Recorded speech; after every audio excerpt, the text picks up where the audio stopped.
The year is 1189. Picture this for a moment. You're standing on a narrow strip of beach barely 300 yards wide, trapped between the Mediterranean Sea and the most fortified city in the Holy Land. Behind you, waves crash against supply ships that can't land because Muslim war galleys patrol the waters. In front of you, Acre's 40-foot walls bristle with siege engines that have killed 6,000 of your brothers in the past 6 months. Above you, on those same walls, defenders mock you in Arabic. They throw the severed heads of yesterday's assault force at your feet. They know what you're trying to do, and they know it's impossible. You're not besieging Acre. Acre is besieging you. 50,000 crusaders trapped on a disease-ridden sandbar, surrounded by Saladin's 80,000-man relief army behind you, and 20,000 defenders in front. You're the filling in a death sandwich. The mathematics are worse than impossible. They're absurd. Yet in 23 months, those impossible walls will fall. The most strategically vital port in the Levant will change hands. Saladin, the man who reconquered Jerusalem, will sue for peace. The Third Crusade, Richard the Lionheart's crusade, will succeed where every expert said it must fail. But here's what the chronicles don't tell you about that first desperate winter. The siege of Acre wasn't won by Richard's genius or Philip Augustus's money. It was won by 50,000 ordinary men who refused to die, who held a beach for 2 years while dysentery killed more men than Muslim swords, who built siege towers from shipwrecks, who ate their own horses and called it God's provision. I'm about to reveal 4 things that will change how you see medieval siege warfare forever.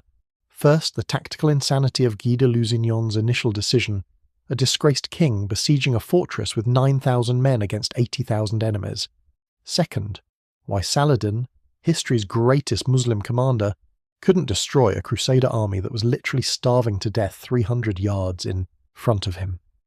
Third, the moment when rival European kings, who hated each other more than they hated Muslims, had to choose between pride and survival. Fourth, the engineering miracles that happened when desperate men applied faith to physics. But before Richard arrives with his war fleet, before Philip Augustus brings French gold, before the dramatic finale that everyone remembers, we need to understand August 28th, 1189. The day Guy de Lusignan made the single stupidest military decision in Crusader history. The day that somehow, impossibly, worked.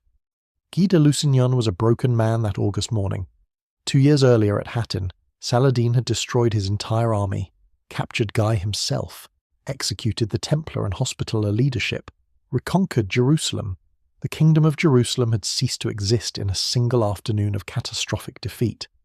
Saladin, in a gesture of contemptuous mercy, had released Guy on one condition: never take up arms against Islam again. Guy swore the oath, then immediately broke it. Because here's what Saladin didn't understand about European honour culture. An oath given under duress to an infidel meant nothing, especially to a king who'd lost everything: his kingdom, his reputation, his wife's respect. Guy had exactly 9,000 men, mercenaries, second sons, criminals promised absolution, merchants who'd lost fortunes when Jerusalem fell. Not the flower of European chivalry, the dregs. His war council, when he proposed besieging Acre, was unanimous: this is suicide. Acre's walls had never fallen to assault. The city held 20,000 veteran defenders with unlimited supplies from the sea. Saladin's field army of 80,000 was less than a day's march away. The mathematics were murder.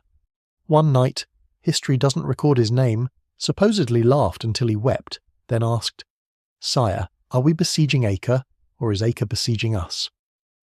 Guy's response became legend. "We're planting a flag. Europe will see it and come, or we'll die here and shame them into coming. Either way, we win." The madness of it was breathtaking. Guy was gambling that European Christians, seeing fellow believers starving on a beach, would be shamed into mounting the greatest rescue operation in medieval history. He was right. Within 6 months, ships from Italy, France, Germany, England, Denmark and Flanders were racing toward Acre. Not because kings commanded it, because common people demanded it. The Pope hadn't called this crusade. The siege itself became the call. But those first 6 months, before help arrived, that's when the real miracle happened. That's when 9,000 broken men held a beach against the world. What follows is the story of the longest, bloodiest, most strategically vital siege of the Crusades. a 23-month hell where men ate rats and called it communion, where rival kings nearly killed each other while Muslims watched in amusement, where medieval engineering pushed past its limits. This is the story of how faith, stubbornness, and sheer bloody-minded refusal to die changed the course of empires. This is the Siege of Acre. The year is 1189, and Guy de Lusignan is about to make the single stupidest military decision in Crusader history. August 28th dawns hot and merciless along the Palestinian coast. Guy stands on a rocky outcrop overlooking Acre, watching the morning sun illuminate walls that have never fallen to Christian assault. Behind him, 9,000 men wait for orders that defy every principle of siege warfare. These aren't the flower of European chivalry. They're mercenaries, second sons, criminals promised absolution, merchants who lost fortunes when Jerusalem fell 2 years ago at Hattin. That battle destroyed everything.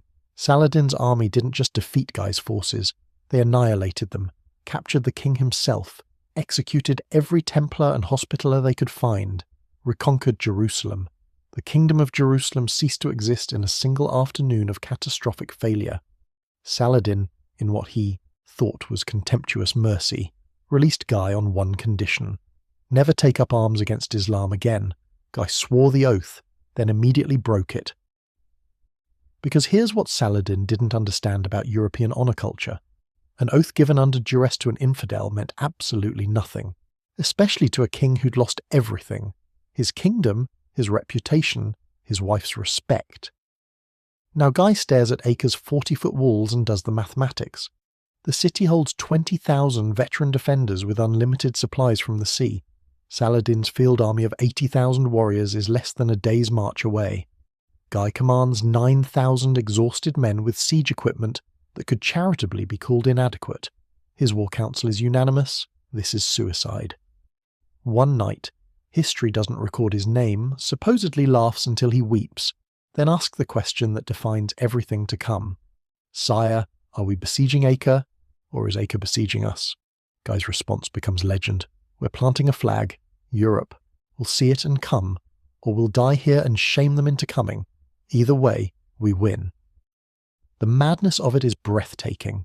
Guy is gambling that European Christians, seeing fellow believers starving on a beach, will be shamed into mounting the greatest rescue operation in medieval history. He's betting his life and 9,000 others on European guilt.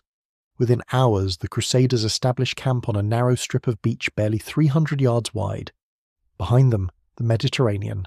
In front, Acre's impregnable walls. It's not a siege position, it's a killing ground. September 1st brings the first assault.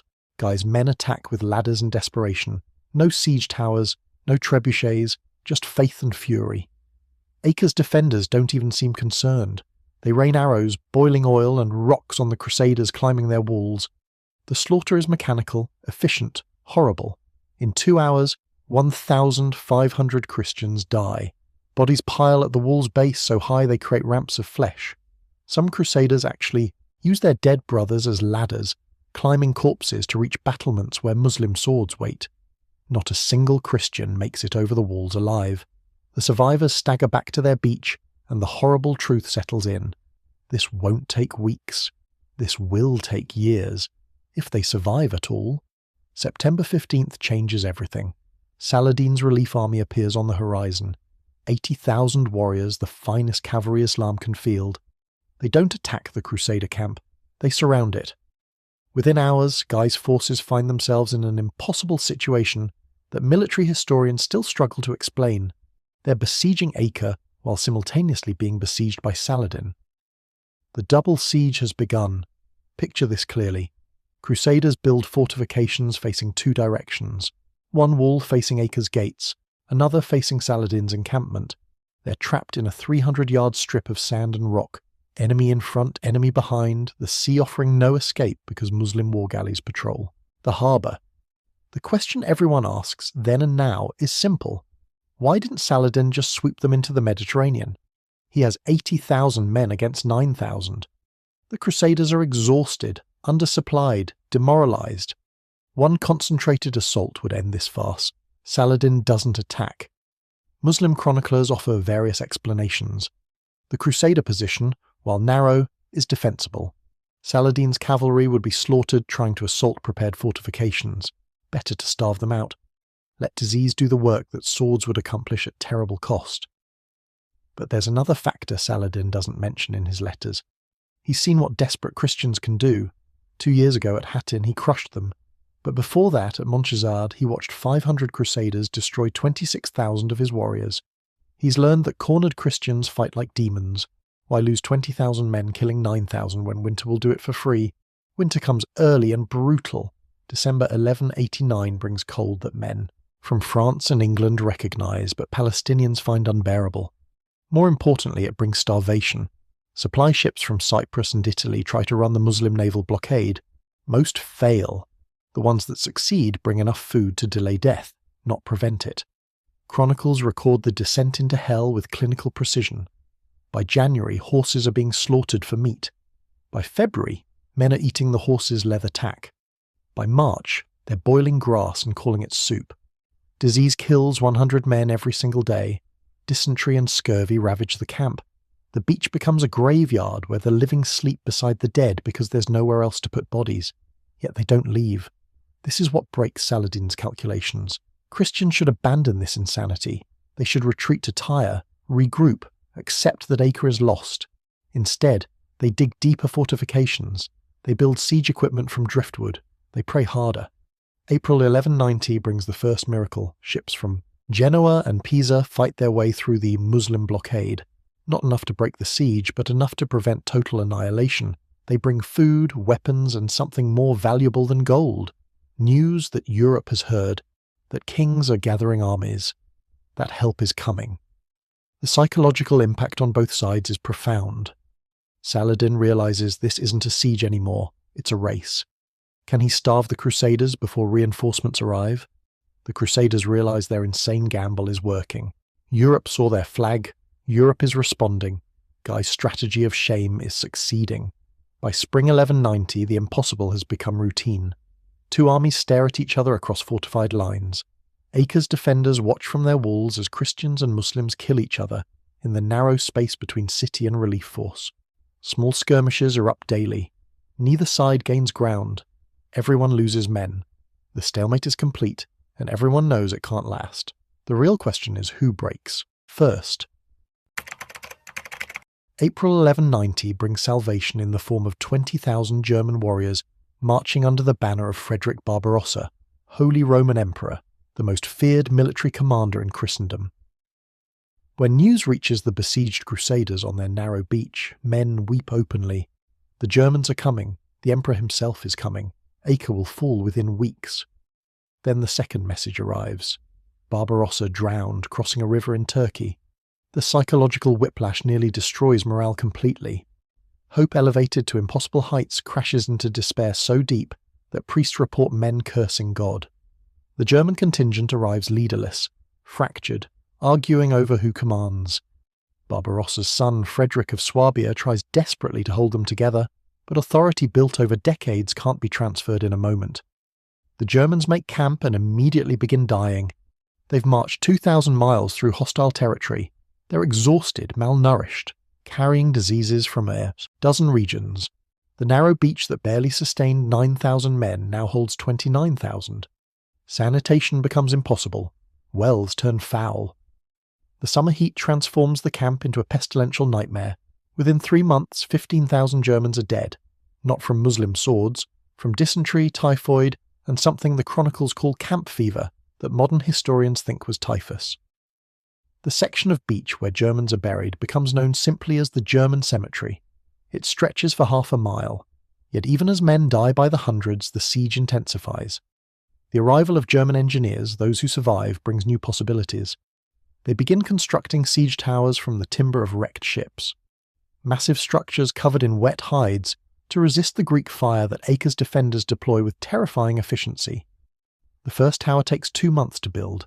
It rises 60 feet tall, a mobile fortress designed to bring attackers level with Acre's walls. Hundreds of men labor day and night. Wood is precious. Every plank represents a ship that won't carry supplies. The tower becomes a symbol of crusader determination. On a scorching July morning, teams of men and oxen begin rolling the tower toward Acre's main gate. Defenders watch from the walls in what seems like stunned silence. Then the Greek fire comes. The liquid flame arcs through the air in clay pots that shatter against the tower's hide covering. At first, the wet leather does its job. The fire slides off, burning harmlessly on the ground.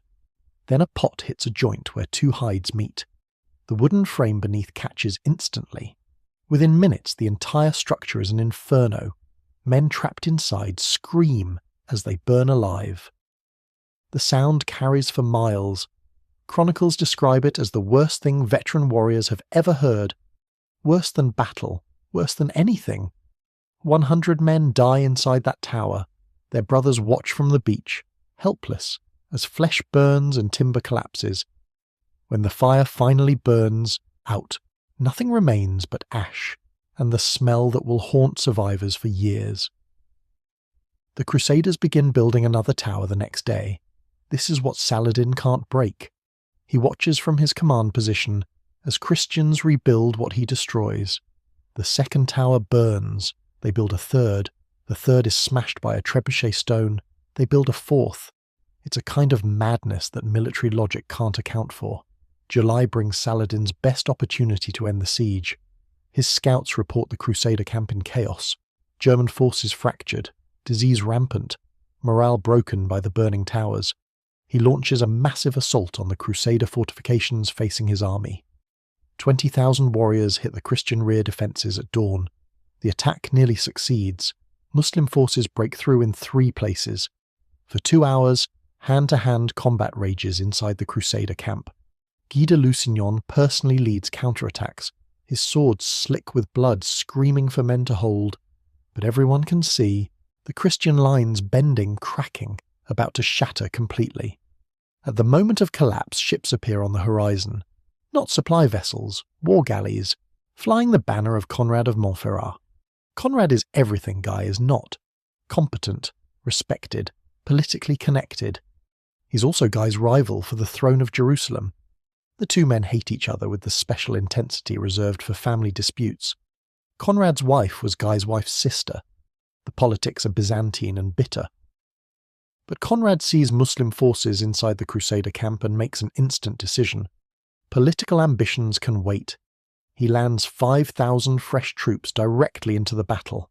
The effect is electric. Exhausted Crusaders find new strength. The Muslim assault, so close to victory, suddenly faces organised resistance. Within an hour, Saladin's forces are pushed back to their original positions. The siege holds, barely, at terrible cost, but it holds. What follows is a political nightmare that would be comedy if men weren't dying daily. Conrad and Guy both claim to command the crusade, both have legitimate arguments. Guy is the anointed king. Conrad actually knows what he's doing militarily. The Crusader forces literally split into 2 camps. Conrad's men fortify the northern section of the beach. Guy's men hold the south. Saladin watches this unfold with something approaching disbelief. His spies report Christians on the verge of civil war. Conrad and Guy won't speak to each other. Their forces refuse to coordinate. On 3 occasions, fights break out between German and French contingents over supplies, honour, or nothing at all. Yet somehow, impossibly, both camps continue prosecuting the siege. Conrad's forces attack Acre's northern walls. Guy's forces attack the eastern gates. They won't coordinate, but they won't abandon the siege either. Their hatred of each other runs deep. Their commitment to taking Acre runs deeper. Winter 1190 settles over the beach like a frozen blanket. The fighting doesn't stop, but it slows to a murderous routine. Small assaults, counter-assaults, skirmishes between patrols. Disease continues its steady harvest. The count of Christian dead passes 30,000. Muslim losses are unknown but substantial. Strange truces emerge in the darkness. Muslim and Christian soldiers, separated by mere yards of no man's land, begin trading. Food for information, wine for news from home. Chronicles record games of chess played between enemies who will try to kill each other at dawn. It's the kind of absurdity that only siege warfare produces. Both sides know the real war is coming. Philip Augustus of France and Richard Plantagenet of England are gathering their forces.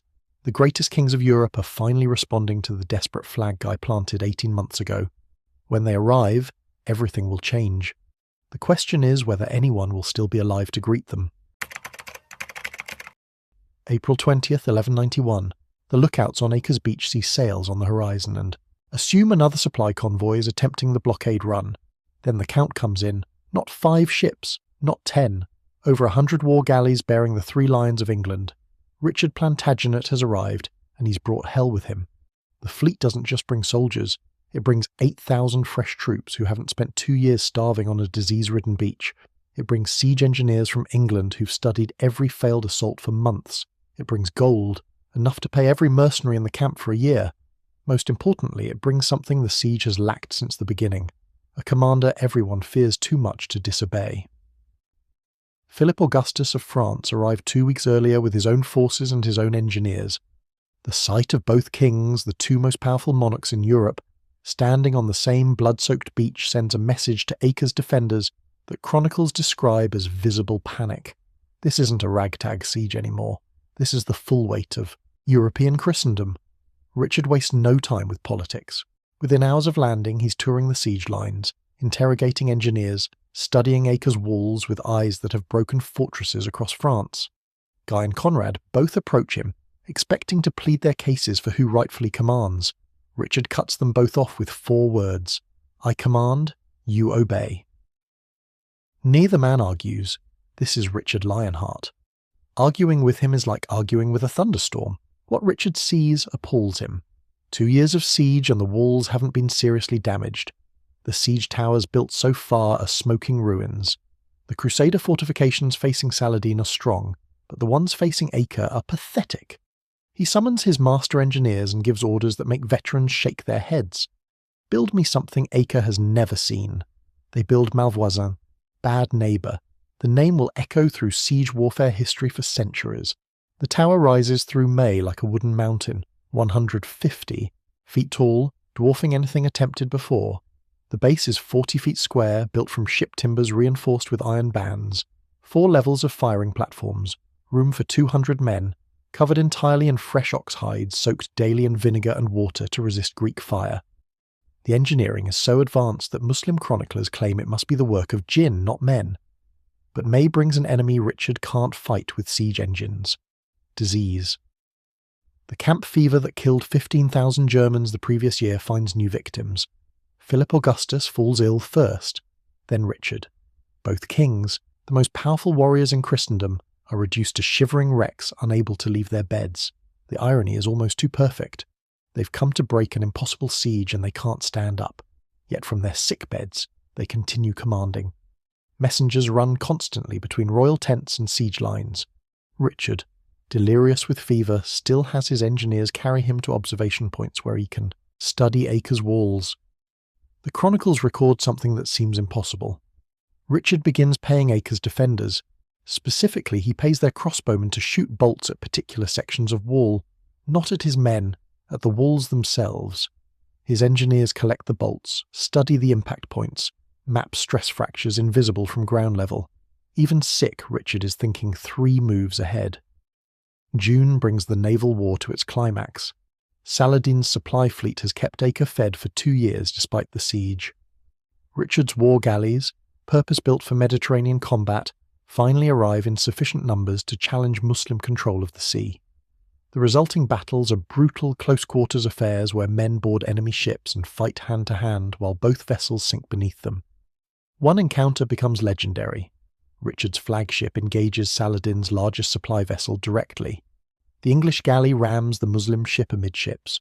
Boarding parties swarm across. For an hour, the decks run with blood as Crusader knights fight Mamluk marines in water up to their knees. Richard himself, barely recovered from fever, leads the boarding. His red hair and massive frame make him impossible to miss. Muslim sailors later swear they shot him 3 times. The arrows apparently bounced off his mail. The Muslim ship goes down. Its cargo, enough grain to feed Acre for a month, feeds the fish. Within 2 weeks, every Muslim supply vessel has been sunk or captured. For the first time in 2 years, Acre is truly cut off. On shore, Malvoisin is complete. Teams of oxen begin the agonizing process of moving it toward the walls. It takes 3 days to cover 200 yards. Acre's defenders watch its approach with visible dread. They've burned smaller towers. This thing looks fireproof and rage-proof. They try anyway. Greek fire rains down. The vinegar-soaked hides smoke and char but don't catch. Trebuchet stones slam into the tower's sides. The iron-reinforced timber holds. Muslim. Engineers dig countermines, trying to collapse the ground beneath it. Crusader sappers intercept them underground. The resulting combat in pitch-dark tunnels with knives and short swords becomes the stuff of nightmare. Men emerge from these underground battles, if they emerge at all, changed by what they've experienced. July 1st brings the tower to the walls. Crusader crossbowmen on its top levels are now shooting down into Acre's defenders. The psychological advantage is devastating. For 2 years, Muslims have fought from superior height. Now Christians tower over them. July 4th, the sappers working beneath a section of wall near the main gate succeed. The ground collapses. 40 feet of fortification that has stood for centuries drops into a hole. Dust clouds rise. When they clear, there's a breach, not large, maybe 20 feet wide. But it's the first time Acre's walls have been penetrated. The assault begins immediately. Knights pour through the gap. Acre's defenders meet them in the rubble. The fighting is savage beyond description. Men slip on blood and intestines. The breach becomes a charnel house where bodies pile so high they block further advance. By sunset, the Crusaders are pushed back. But the message is clear. The walls can break. July 7th dawns with the breach still smoking from yesterday's carnage. Richard orders a second assault before Acre's defenders can properly repair the collapsed wall section. This time he coordinates 3 simultaneous attacks. Malvoisin's archers provide covering fire. Sappers work frantically to widen the breach. A diversionary force assaults the northern gate to split Muslim attention. The plan works terrifyingly well. By noon, Crusader forces are fighting inside Acre's streets, not just in the breach but over the walls in 2 other locations. For 6 hours, the battle rages house to house. Muslim defenders fight with the desperation of men who know what happens to garrisoned cities that fall. Crusader soldiers, after 2 years of starvation and disease on that cursed beach, fight with a fury that chronicles describe as demonic. Yet by sunset, they're pushed back again. The defenders manage to hold, barely, at catastrophic cost, but they held. July 10th brings the final push. Richard is back on his feet, fever broken, leading from the front. Philip Augustus remains sick but contributes his siege engines. Every trebuchet in the Crusader arsenal fires simultaneously. The bombardment is unlike anything medieval warfare has seen. Stones weighing 300 pounds arc through the air in a constant stream. Acre's walls, already damaged, begin crumbling in multiple locations. At 2 o'clock in the afternoon, 3 separate breaches open simultaneously. Crusader forces pour through all of them. This time there's no pushing them back. The weight of numbers, the exhaustion of Acre's garrison after 2 years of constant siege, the psychological impact of walls that have protected them finally failing, it all collapses at once. By 4 o'clock, Crusader banners fly from Acre's towers. Street fighting continues through the night, but the outcome is no longer in doubt. Acre's commander sends messengers to Richard requesting terms of surrender. July 12th, 1191, the garrison formally capitulates. The terms are specific and harsh. 200,000 gold dinars to be paid by Saladin, 1,500 Christian prisoners returned. The True Cross, captured at Hattin, restored to Christian hands. Saladin has 30 days to comply. In exchange, the 2,700 Muslim prisoners in Crusader hands will be released unharmed. The Crusaders enter the city they've besieged for 23 months. Men who've slept on disease-ridden sand finally have roofs over their heads. Chronicles record grown warriors weeping at the simple luxury of sleeping in a bed. Others rage when they discover the food stockpiles inside Acre. The defenders were eating well while watching Christians starve 300 yards away. Philip Augustus makes his announcement 3 days later. He's leaving. Returning to France. The official reason is illness. Everyone knows it's politics. His presence here has been overshadowed completely by Richard. Why remain in Richard's shadow when French territories need attention? He takes half his forces with him. Richard is left as sole commander of what's now being called the Third Crusade. The politics of victory prove more complex than the siege itself. Guy and Conrad resume their bitter rivalry. Richard, exhausted from 2 years of warfare, has to mediate disputes between Christian factions while managing negotiations with Saladin. The ransom deadline looms. 30 days to produce 200,000 gold dinars, prisoners, and Christianity's holiest relic. Messengers travel daily between Richard and Saladin. The Muslim commander claims he needs more time to gather such wealth. Richard suspects Saladin is stalling, using the delay to regroup his forces. Each day that passes allows the Muslim army to recover from the shock of Acre's fall. Richard's council debates endlessly: accept partial payment, extend the deadline, enforce the original terms. August 20th arrives. The deadline. Saladin's envoys bring 100,000 dinars, half the agreed amount. Some Christian prisoners, but not all. No true cross. They request a 2-week extension to gather the rest. Richard's war council erupts into argument. Templar and Hospitaller masters urge patience. These are holy warriors, but they've also fought Saladin long enough to respect him. If he says he needs time, perhaps he's being truthful. Richard's secular advisors disagree violently. Every day of delay helps Saladin. The Muslim army grows stronger, while Christians sit idle in Acre arguing over terms. There's another factor no one mentions openly. The 2,700 Muslim prisoners consume food and require guards, resources Richard needs for his march to Jerusalem. Keeping them alive costs money the crusade doesn't have. Releasing them strengthens Saladin's army. The mathematics are brutal. Richard makes his decision. August 20th, afternoon. He orders the Muslim